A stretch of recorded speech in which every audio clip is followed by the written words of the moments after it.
Nothing new under the sun and fake time dating. In the first picture, we see a Nokia phone, as we used it in the late 90s and early 2000s. However, the tablet you see here was actually created by Karen and Carl Weingartner of the Art Replic Studio in January 2012. This is not left by our ancestors, nor is it a sign of extraterrestrial intelligence. The tablet is simply the creation of sculptors who specialize in ancient art replica. In the fourth picture, we see images of two people, as they were always depicted in Hindu temples. One seems to be talking on the phone, and the other seems to be using a tablet with a pen. Officials claim that this picture was made sometime in the 80s, but this is not true. It is at least 3,000 years old. Did the ancient Hindus have advanced tech, phones, and tablets? Is that kind of thing's nothing new? There are really many finds worldwide, such as the Hammer of Texas, which is said to be millions of years old, or a petrified Swiss watch found in China in an imperial tomb, which is also said to be millions of years old, or a petrified female mummy found in the Ural Altai Mountains in Russia wearing Adidas shoes, which is also said to be millions of years old, etc. The list is really long with out-of-place artifacts that don't fit into the historiography, and are all dated back millions of years.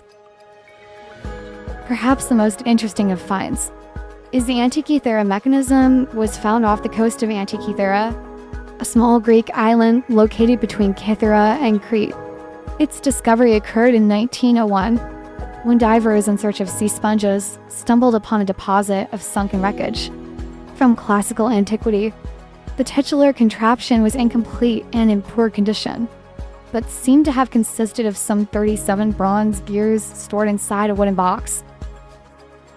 Scholars initially speculated that the Antikythera mechanism, which was found to be over 2,200 years old, had functioned as an ancient computer. This hypothesis was written off as being too improbable, only to be reaffirmed by more detailed studies from the 1970s. The current consensus holds the mechanism was an orrery, a model of the solar system that calculates and tracks celestial time. It could calculate the ecliptic longitudes of the moon and sun, the phases of the moon, the synodic phases of the planets, the excluded days of the Metonic calendar, and the Olympiad cycle, among a myriad of other things. Perhaps the most observable piece of ancient technology is the unique cement they used to build many architectural projects of ancient worlds. It would not have been possible without ancient concrete. Also known as opus caementitium, ancient concrete was a hydraulic setting cement mix consisting of volcanic ash and lime. It's present in most of the old world buildings, and there is no way these sculptures were made with a chisel, but rather high-tech machinery. The world before ours was technologized. The irony here is the closer we are getting to learning the true past, the closer to the end of this timeline we seem to be getting. Follow Native Art News on YouTube for more.